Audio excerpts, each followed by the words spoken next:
Hi, I'm Jess Grennan. I live in Missoula, Montana, and I am a political consultant. Probably in elementary school, I was diagnosed with ADHD and dyslexia and had to transfer schools to go to a place that could accommodate kids with special needs. I grew up with both my parents and a younger brother in Boston, and then we moved to Helena, Montana.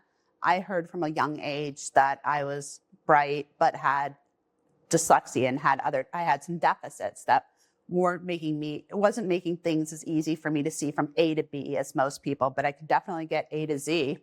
And so having the ADA made sure that I got into the public school that had a program that there was 10 kids in my class with 2 teachers.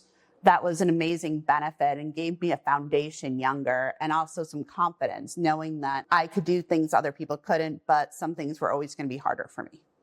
I think it's always been tricky having the invisible disabilities, and that people always were like, work harder, do this, concentrate more, focus. And I think that's always been really hard. I also have pretty severe health issues where I had 7 surgeries in a 2-year period on endometriosis, which is also an invisible disease that I was hospitalized for the first time 26 years before I was diagnosed.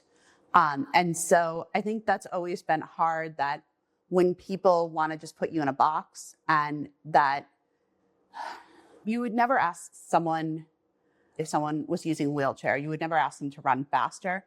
But if someone has neurodivergency or dyslexia, you are likely to ask them to do things that it's not a matter of working harder. And I think that's always been like the real tricky part for me. It's like, it might take me a couple ways to hear information to get it, but then I get it and see it in ways that other folks don't.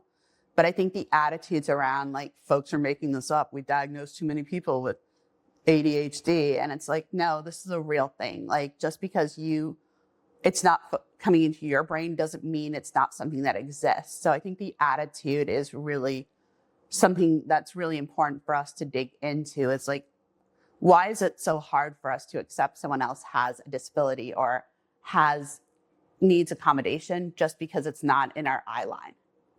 It's been complicated throughout my life. There are times I'm like, I wish my brain worked like other people's. I wish like I'm a people pleaser. I wish I could have pleased teachers. I wish like my handwriting wasn't something that like I get embarrassed to send thank you cards because of the way my handwriting looks or my spelling looks. There's I think it's a complicated identity. And a lot of times in the disability community, you don't have family members that are part of it. You might be the only one in your family.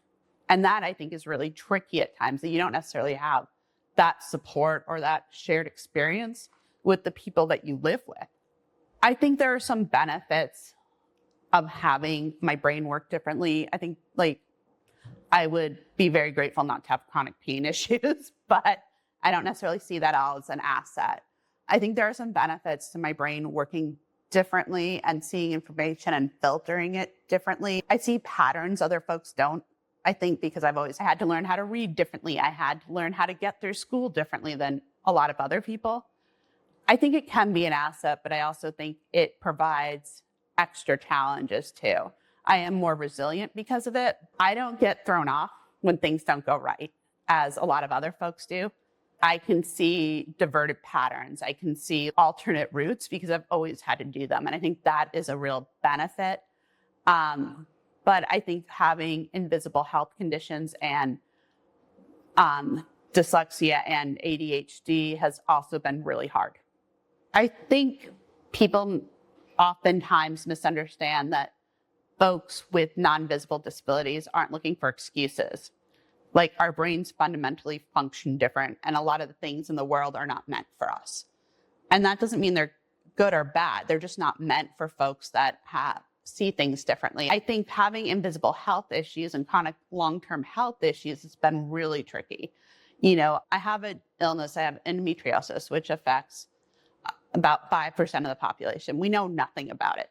Almost nothing about it. And it's considered one of the 10 most painful diseases you can have. And just even getting time off from work when I was not working for myself, when I, trying to explain why I needed all these surgeries. And there's also like a disappointment that you're not better right away. And I felt like I disappointed a lot of people by not being like, oh my God, the surgery was amazing. I feel great. I'm back to normal. Like, you redefine what normal is. And I wish people would understand that. I just find that like people really are casual about where they put, how they are really quick to dismiss people who have disabilities. And I think non-visible ones are often being dismissed for being dumb or not smart enough or not curious enough or lazy. And I'm really over that.